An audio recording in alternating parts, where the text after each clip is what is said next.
Hello friends, मैं doctor Sandeep बसीन Carewell medical centre से। एक प्रश्न जो हमारे साथ बार बार आता है कि हेयर ट्रांसप्लांटेशन की दिल्ली में क्या कॉस्ट है। आइए इस क्वेश्चन को आज हम डिस्कस करेंगे और इसके बारे में डिटेल में बात करेंगे। तो फ्रेंड देखिए, अगर आप हेयर ट्रांसप्लांट कराने का सोच रहे हैं तो आपको मालूम होना चाहिए कि हेयर ट्रांसप्लांट की डिफरेंट टेक्नोलॉजीज़ हैं, जैसे FUT और FUE, और बहुत सारे फैक्टर्स हैं जो आपको ध्यान में रखना होता है हेयर ट्रांसप्लांट कराते समय और हेयर ट्रांसप्लांट की कॉस्ट को डिसाइड करते समय। और क्या बातें जानना ज़रूरी है हेयर ट्रांसप्लांट कराने से पहले, इस पे हम बात करें।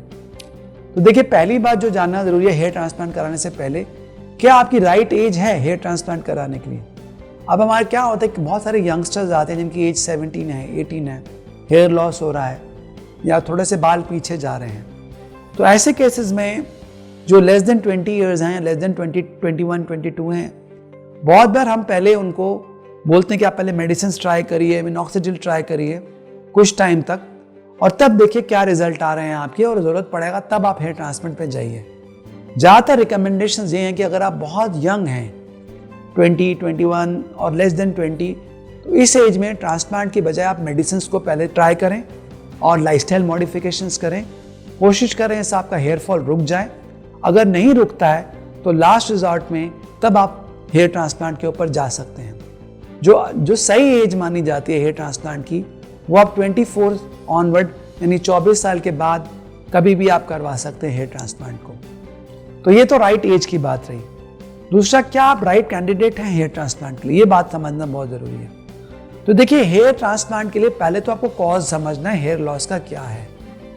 बहुत सारे रीज़न जो हेयर लॉस के हैं, जैसे एलोपेशिया एंड्रोजेनाइटा एक रीज़न है हेयर लॉस का। एलोपेशिया एंड्रोजेनाइटा यानी कि मेल पैटर्न बाल्डनेस, ये ऐसी कंडीशन है जो हार्मोन्स के कारण आपके बाल जाते हैं और फ्रंट से या क्राउन से आपके बाल जाते हैं। इस कंडीशन में हेयर ट्रांसप्लांट किया जाता है और इसमें सक्सेसफुल है। लेकिन इसके विपरीत कुछ ऐसी कंडीशन जैसे स्कारिंग एलोपेशिया है, एलोपेशिया एरियाटा है और टिलोजन एफ्लूवियम है, ऐसी इन कंडीशंस के अंदर जो हेयर ट्रांसप्लांट है वो बहुत ज़्यादा सक्सेसफुल नहीं होता है। तो ये पहले डायग्नोसिस बनना ज़रूरी है कि आपका डायग्नोसिस क्या है हेयर फॉल का। अगर तो आपका डायग्नोसिस एलोपेशिया एंड्रोजेनाइटा है, यानी कि मेल पैटर्न बाल्डनेस है, तो आप ट्रांसप्लांट के लिए जा सकते हैं। अगर दूसरे कारण हैं तो पहले उनको ट्रीट करना पड़ेगा, मेडिसिन देनी पड़ेगी। हेयर ट्रांसप्लांट उनमें हम कर सकते हैं इन सर्टन कंडीशंस, लेकिन उसके रिजल्ट उतने अच्छे नहीं आते हैं जितने अच्छे एलोपेशिया एरियाटा के आते हैं। तो ये बात पहले हमें समझना जरूरी है कि क्या कारण है आपके हेयर लॉस का। फिर तीसरी बात आता है, आप कितने फिट हैं फिजिकली हेयर ट्रांसप्लांट कराने के लिए। तो देखिए, जब भी आप हेयर ट्रांसप्लांट कराते हैं तो आइडियली एक बेस्ट हेयर ट्रांसप्लांट सेंटर जो है, जो अच्छा सेंटर है, वो पहले आपके सारे ब्लड इन्वेस्टिगेशंस करेगा। आपके blood counts, liver function, kidney function और बाकी चीज़ों को भी ज़रूर चेक करेगा, देखने के लिए कि आप फिजिकली फिट हैं कि नहीं सर्जरी के लिए। तो फिजिकल फिटनेस होना ज़रूरी है, क्योंकि ये सर्जरी 8 से 10 घंटे तक चल सकती है। तो फिजिकल फिटनेस होना बहुत ज़रूरी है। इन्वेस्टिगेशंस के थ्रू हम देखते हैं कि आप फिजिकली फिट हैं या नहीं हैं। अगर आपके कोई ब्लड इन्वेस्टिगेशंस ठीक नहीं है तो पहले हम आपकी हेल्थ कंडीशन पे काम करते हैं, उसको ठीक करते हैं, उसके बाद ही हम हेयर ट्रांसप्लांट को प्लान कर सकते हैं। तो ये कुछ बातें हैं जो हमको माइंड में रखनी होती हैं before we go for hair transplant. Now coming to कि क्या कॉस्ट पड़ती है हेयर ट्रांसप्लांट की। इसमें बहुत सारे फैक्टर्स हैं जो आपको माइंड में रखना है। क्या क्या बातें डिपेंड करेंगी कि हेयर ट्रांसप्लांट की कॉस्ट क्या आने वाली है। देखिए, सबसे पहले तो आपको देखना है कि कौन सा मेथड हेयर ट्रांसप्लांट में यूज़ किया, क्या FUT यूज़ किया या FUE यूज़ किया, कितने नंबर ऑफ ग्राफ्ट्स प्लान किए गए हैं, ये हमको देखना है। क्या उसमें हम कोई special instruments like robotic hair transplant या लेजर्स वगैरह का इस्तेमाल कर रहे हैं या नहीं कर रहे हैं। फिर जो आपको हेयर ट्रांसप्लांट किया जा रहा है, करने वाली टीम कैसी है, कितनी एक्सपीरियंस्ड है, क्लिनिक कैसा है, किस क्लिनिक में आप हेयर ट्रांसप्लांट करा रहे हैं, और बाकी इसके साथ आपको क्या क्या चीज़ें और दी जा रही हैं, जैसे PRP वगैरह बाकी फैसिलिटीज़ आपको दी जा रही हैं या नहीं दी जा रही हैं हेयर ट्रांसप्लांट में। तो लेट्स स्टार्ट। हेयर ट्रांसप्लांट की कॉस्ट किन फैक्टर्स पे डिपेंड करती है। तो पहला हम जानते हैं कि जो टेक्निक्स हैं हेयर ट्रांसप्लांट की, वो FUE है या FUT है। अभी जो प्रेजेंट ट्रेंड चल रहा है दिल्ली में खास करके, FUT थोड़ा ज़्यादा एक्सपेंसिव है एज कम्पेयर टू FUE, इसलिए FUT की कॉस्ट थोड़ी ज़्यादा आती है पर ग्राफ्ट कम्पेयर टू FUE। इस बात को हमको समझना है। अगर हम देखें आज के डेट यानी 2022 के अंदर, तो FUE का जो कॉस्ट है पर ग्राफ्ट का वो एनीवेयर बिटवीन ₹20 to ₹40 पर ग्राफ्ट पड़ता है बाय FUE, एंड FUT का जो कॉस्ट है वो ₹30 से ₹50 तक पड़ता है पर ग्राफ्ट। ये मैं एवरेज क्लिनिक की बात कर रहा हूँ। कुछ बड़े क्लिनिक्स भी हैं जो ₹100 या ₹150 या ₹200 भी पर ग्राफ्ट ले लेते हैं। तो ये ध्यान आपको रखना है। तो पहली बात, कौन सी टेक्निक इस्तेमाल की जा रही है, ये कॉस्ट को डिटरमिन करेगी। नेक्स्ट कमता है नंबर ऑफ ग्राफ्ट्स। अब नंबर ऑफ ग्राफ्ट्स एक बहुत बड़ा इंपॉर्टेंट पैरामीटर है जो हमारी कॉस्ट ऑफ हेयर ट्रांसप्लांट को डिटरमिन करने वाला है। कितने ग्राफ्ट लगने वाले हैं इस पे आपका पैकेज डिटरमिन करेगा।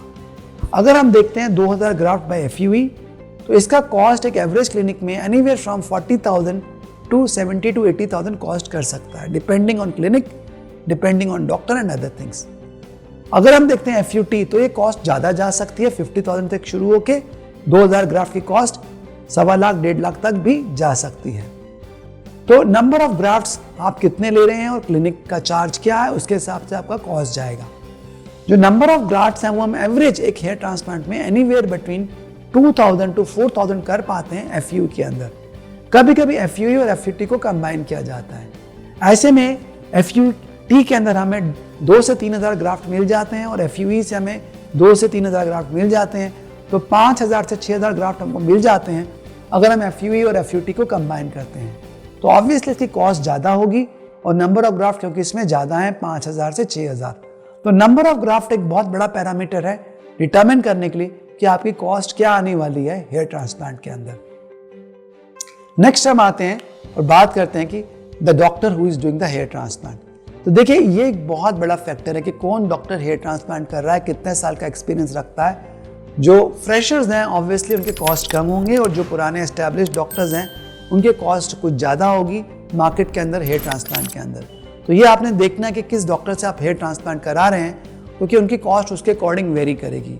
एक अच्छा एक्सपीरियंस डॉक्टर एनीवेयर फ्रॉम ₹50 पर ग्राफ्ट टू ₹100 पर ग्राफ्ट ले सकता है, लेकिन ये कॉस्ट वेरी कर सकती है और कुछ क्लिनिक्स में कॉस्ट ₹150 पर ग्राफ्ट पे भी जा सकती है। और यही चीज़ अगर जूनियर डॉक्टर्स कर रहे हैं या टेक्नीशियंस की टीम कर रही हैं तो कॉस्ट काफ़ी कम भी हो सकती है, ₹20 पर ग्राफ्ट पे भी आ सकती है। लेकिन एक बात आपको बोलना चाहेंगे कि अगर आपका कोई हेयर ट्रांसप्लांट कर रहा है और सिर्फ टेक्नीशियंस की टीम ही हेयर ट्रांसप्लांट कर रही है, तो इस बात का ध्यान दें कहीं ऐसा ना हो कि कोई कॉम्प्लिकेशंस हो, कोई मेजर साइड इफेक्ट आपके साथ हो जाए। तो हेयर ट्रांसप्लांट करते समय आप एक राइट डॉक्टर को, राइट टीम को ज़रूर चुनें ताकि कोई कॉम्प्लिकेशंस ना हो आपके साथ। इस बात का आपको ध्यान रखना है। अब कुछ फैंसी चीज़ें जैसे रोबोटिक हेयर ट्रांसप्लांट है, लेजर हेयर ट्रांसप्लांटेशन है, ऐसे एक टेक्निक आती है DHI जिसकी कॉस्ट ज़्यादा मानी जाती है क्योंकि इस टेक्नोलॉजी के अंदर जो ग्राफ्ट्स निकाले जा रहे हैं उनको इमीडिएटली इम्प्लांट किया जाता है। तो इसकी कॉस्ट भी आपको ज़्यादा पड़ सकती है पर ग्राफ्ट की age compare to the other techniques. तो ये तो हमने देखा कि क्या क्या टेक्निक्स हैं और उन टेक्निक्स के ऊपर कॉस्ट कौन सी भी हेयर ट्रांसप्लांट की वेरी करती है। ट्रांसप्लांट के बाद क्या क्या चीज़ें आपको दी जा रही है, जैसे PRP, platelet rich plasma therapy, laser session, अगर ये आपको कंबाइन किए जाते हैं ट्रांसप्लांट के बाद तो हो सकता है कि जो पैकेज है आपको थोड़ा सा एक्सपेंसिव हो कंपेयर टू जहाँ पे सिर्फ हेयर ट्रांसप्लांट अकेला आपको दिया जाता है। PRP अगर हम देखें, प्लेटलेट रिच प्लाज्मा थेरेपी, बालों की ग्रोथ बढ़ाने के लिए एक ट्रीटमेंट है जिसमें आपके ब्लड से प्लेटलेट्स को निकाला जाता है, उसको बालों में इंजेक्ट किया जाता है। एक एवरेज PRP की कॉस्ट 6,000 से 15,000 होती है एक सिटिंग की, और ट्रांसप्लांट के बाद 3 से 4 सेशंस का जरूरत होता है। जो क्लिनिक PRP के पैकेजेस को अपने ट्रांसप्लांट के अंदर इंक्लूड करते हैं तो अकॉर्डिंगली उनका पैकेज थोड़ा ज़्यादा हो सकता है, कुछ एक्सपेंसिव हो सकता है कंपेयर टू क्लिनिक जो आपको PRP नहीं दे रहे हैं। तो ये कुछ बातें जो हम माइंड में रखते हैं टू डिटरमिन कि क्या क्या फैक्टर्स हमारे हेयर ट्रांसप्लांट की कॉस्ट को वेरी करेंगे। क्लिनिक का भी एक बहुत बड़ा रोल है कि कौन से क्लिनिक में आप हेयर ट्रांसप्लांट करा रहे हैं। कुछ क्लिनिक्स का लोकेशन बहुत पॉश जगह पे हो सकता है या वो बड़े नाम के साथ जुड़ी हो सकती हैं, बहुत वेल ब्रांडेड क्लिनिक हो सकती हैं जिनके मल्टीपल चेन्स हैं, मल्टीपल नाम हैं, बहुत सारी सिटीज़ में प्रेजेंस हैं। तो ऐसे ब्रांडेड क्लिनिक्स के जो कॉस्ट है आपको पर ग्राफ्ट वो ज़्यादा होगी एज कम्पेयर टू क्लिनिक्स जो इंडिविजुअल डॉक्टर्स रन कर रहे हैं, जो सिंगल क्लिनिक्स हैं, सोलो क्लिनिक्स हैं, उनकी कास्ट के मुकाबले में आपको जो चेन वाले क्लिनिक्स हैं, ब्रांडेड क्लिनिक्स हैं, इनकी कॉस्ट ज़्यादा पड़ सकती है। तो फ्रेंड्स ये बहुत सारे फैक्टर्स हैं जिस पे हेयर ट्रांसप्लांट की कॉस्ट वेरी कर सकती है, डिपेंड कर सकती है। Thank you friends, doctor Sandeep Bassin from Carewell medical centre. Please subscribe our channel and hit the icon button so that you do not miss our future videos. Thank you.